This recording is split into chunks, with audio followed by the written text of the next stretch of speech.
तूफानी बारिश हो रही थी। गर्भवती जानकी टैक्सी में बैठकर अपने घर जा रही थी। सड़कें पानी से भर चुकी थी। जानकी को अपने पति सुरेंद्र का फोन आता है। हाँ सुरेंद्र जी, मैं बस 5 मिनट में पहुंच ही रही हूँ। ओके जानकी, जल्दी आओ। तुम्हारे जन्मदिन की सारी तैयारियां कर रखी है। तुम जैसे ही घर में एंटर करोगी तभी एक बहुत बड़ा सरप्राइज तुम्हारा इंतजार कर रहा है। अच्छा, सच में? ठीक है, मैं आ रही हूँ। हाँ, ध्यान से आना, बेबी का ख्याल रखना। जी जी, आप फिक्र मत कीजिए। रास्ता काफी सुनसान था और सड़क खराब थी। अंधेरे में कुछ ना दिखाई देने के कारण ड्राइवर अपना बैलेंस खो बैठता है और गाड़ी सीधे एक खाई से नीचे गिर जाती है। ड्राइवर और गर्भवती जानकी की मौत हो जाती है। इस सब के बाद जानकी के पति सुरेंद्र, भाई ओमकार और बाकी घर वालों को बहुत दुख होता है। मेरी बहन, मेरी इकलौती छोटी बहन जानकी, मैं अब मामा नहीं बन पाऊंगा। जानकी। मृत्युलोक में पहुंचकर जानकी एक चुड़ैल बन जाती है। समय गुजरता जाता है, लेकिन ओमकार अपनी बहन जानकी के जाने के बाद काफी उदास रहने लगता है। रक्षाबंधन का त्योहार आता है, लेकिन उस दिन ओमकार जानकी की तस्वीर देखकर खूब रोता है। आज रक्षाबंधन है, लेकिन तुम नहीं हो यहाँ जानकी। तुम्हें पता भी है तुम्हारे जाने के बाद मेरे अंदर क्या क्या नहीं टूटा। पहले माँ पापा गए इस दुनिया से मुझे छोड़कर, और अब तुम। आज के इस शुभ दिन पर सभी भाइयों की कलाई राखी से सज जाएगी, लेकिन मेरी कलाई तो सुनी ही रहेगी।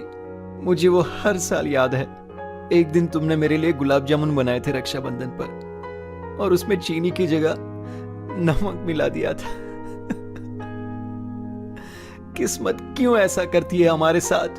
क्यों वो इंसान जो हमारे दिल के सबसे ज्यादा करीब होते हैं, वही अक्सर हमसे दूर हो जाते हैं। अब उम्र भर हर रक्षाबंधन पर खुशियों की जगह आंसू बहेंगे, राखी की जगह कलाई सूनी रहेगी, और मुझे तुम्हारे नमकीन गुलाब जामुन भी खाने नहीं मिलेंगे। काश तुम होती। आई मिस यू मेरी बहना, आई मिस यू। वहां जानकी खिड़की के बाहर से अपने भाई को रोते देख बहुत दुखी होती है। ओमकार भैया, मुझे भी आपकी बहुत याद आती है, लेकिन मैं हालातों से मजबूर हूँ। चाहकर भी मैं आपको राखी नहीं बांध सकती। तभी जानकी का पैर एक पत्थर से लगता है। वो चिल्लाती है, कौन है वहां? कौन है? ओमकार टॉर्च लाइट से अपने घर के आंगन में घूमता है और तभी उसकी आंखें जानकी पर पड़ती हैं, जो घूंघट में अपना सर छुपाए गेट से बाहर जा रही होती है। ये कौन है? ये घूंघट वाली औरत? ये मेरी खिड़की से क्या सुन रही थी? आखिर माजरा क्या है, देखना होगा। ओमकार जानकी का पीछा करने लगता है। ए, रुको! कौन हो तुम? रुको! जानकी ओमकार की आवाज सुनकर घबरा जाती है और घूंघट में अपने आप से कहती है, अरे नहीं, ये क्या हो गया? ओमकार भैया तो मेरा पीछा कर रहे हैं। अभी मैं अपनी शक्तियों का इस्तेमाल करके इनके सामने गायब भी तो नहीं हो सकती। क्या करूं मैं? मुझे कुछ समझ नहीं आ रहा। रुको! मैंने कहा रुको! क्यों आई थी मेरे घर के रास्ते? कौन हो तुम? रूप बदल लेती हूँ और किसी दूसरी औरत की शक्ल में भैया से बात करती हूँ। जानकी अपनी शक्तियों से अपना रूप बदलने की कोशिश करती है, लेकिन वो अपना रूप बदल नहीं पाती। ओफो, अब तो मैं अपना रूप भी नहीं बदल पा रही हूँ।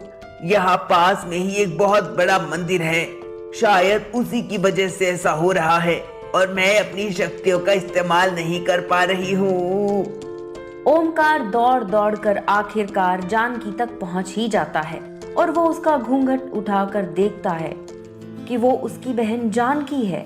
अपनी बहन को देख ओमकार एकदम से आश्चर्यचकित और भौंचक्का रह जाता है। जानकी, तुम जिंदा हो?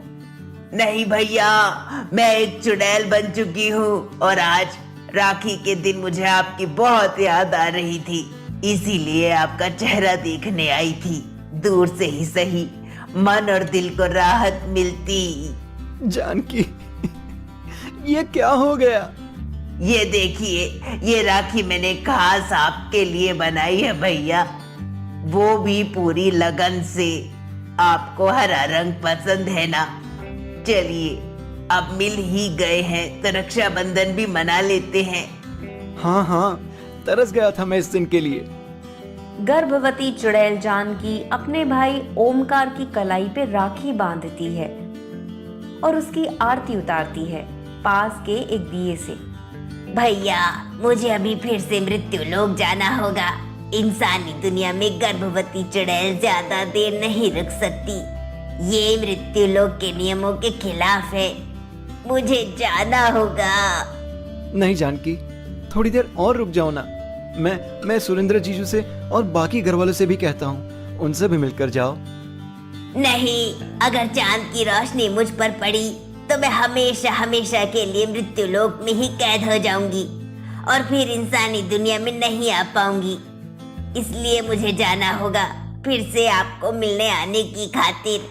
तभी अचानक से हवाएं तेज हो जाती हैं, सूखे पत्ते तेज गति से उड़ने लगते हैं और वहां पर एक अजीब सा कोहरा फैल जाता है और एक देवता प्रकट होते हैं।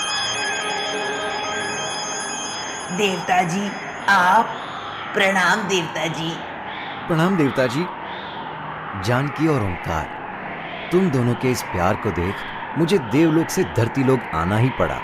तुम दोनों का प्रेम तो साक्षात द्रौपदी और कृष्ण भगवान के प्रेम समान है। एक दूसरे के प्रति चिंता, प्यार, स्नेह और दुल्हार, अति सुंदर। मुझे याद है जानकी पुत्री, जब तुम जीवित थी तब तुम हर हफ्ते व्रत रखती थी, पूजा पाठ करती थी। तुम्हारी श्रद्धा के कारण आज मैं सतयुग और कलयुग के नियमों के आगे जाकर एक चुड़ैल को इंसान बना दूंगा। सच? हाँ पुत्री, जीती रहो। ये लो, फिर से इंसानी दुनिया में जाकर जियो। अब तुम एक इंसान हो, चुड़ैल नहीं। देवता अपनी शक्तियों से जानकी को एक इंसान बना देते हैं और फिर जानकी अपने भाई और परिवार संग इंसानी दुनिया में फिर से जीने लगती है। इस तरह की और भी मनोरंजक कहानियाँ देखने के लिए हमारे चैनल को सब्सक्राइब करें और बेल आइकन दबाना ना भूलें।